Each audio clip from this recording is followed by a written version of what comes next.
Você já ouviu falar em transtorno do déficit de atenção e hiperatividade, o TDAH? Trata-se de um distúrbio neurológico que nem sempre é de diagnóstico fácil. Às vezes consegue ser identificado na infância, mas tem pessoas que sofrem com essa condição a vida inteira e já na fase adulta precisam aprender a lidar com ela.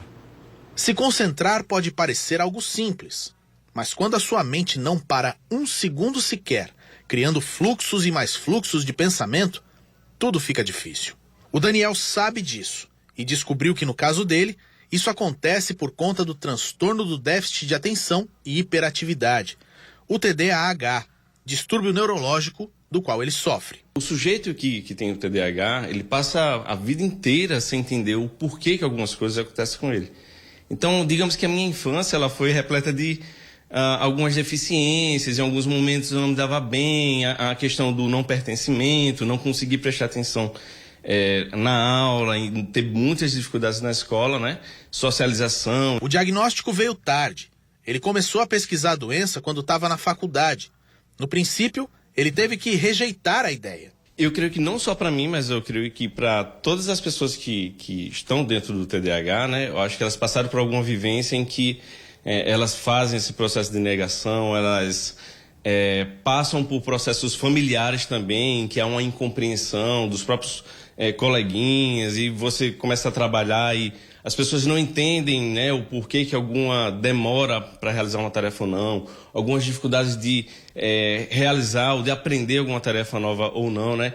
Então, de certo modo, né, essa incompreensão, né, familiar, dos amigos, ela acaba se acentuando de tal forma que você começa a achar que, poxa, eu não sou bom no que faço, eu sou incapaz, e aí entra um processo tanto de luta interna, como também de uma descida na baixa autoestima, né? A gente se sente muito mal. O transtorno é marcado por impulsividade, desatenção, agitação. Está associado a alterações cerebrais e ao processamento de emoções. Tanto a gente pode ter essa dificuldade maior na atenção, como pode ter em conjunto com a hiperatividade e a impulsividade nos sujeitos. Então, não é só quando se fala na questão da aprendizagem, por exemplo, na escola, no período escolar. Não é só uma questão de dificuldade em alguns pontos, mas é um transtorno realmente específico do sistema nervoso central e que acarreta uma dificuldade significativa no cotidiano dos sujeitos. Não é fácil viver no emaranhado complexo das sinapses do TDAH. Muitas pessoas nem sabem que enfrentam a doença. Hoje no Brasil, há cerca de 2 milhões de indivíduos encarando essa condição de frente. Não saber, não ser diagnosticado, acaba dificultando muito mais o convívio deles no meio da sociedade. A gente pode ver essa pessoa que não foi diagnosticada na infância, ela tem uma dificuldade na organização da rotina dela, né? Muitas vezes planeja algumas situações e esquece, não consegue lembrar. Dificuldade nas relações interpessoais também, dificuldade na organização do seu dia a dia. Então, essas dificuldades, elas não são só aquelas características que muitas vezes a gente tem, mas são dificuldades que realmente são significativas no nosso dia a dia e que não podem ser explicadas por outra questão psicológica ou física do sujeito.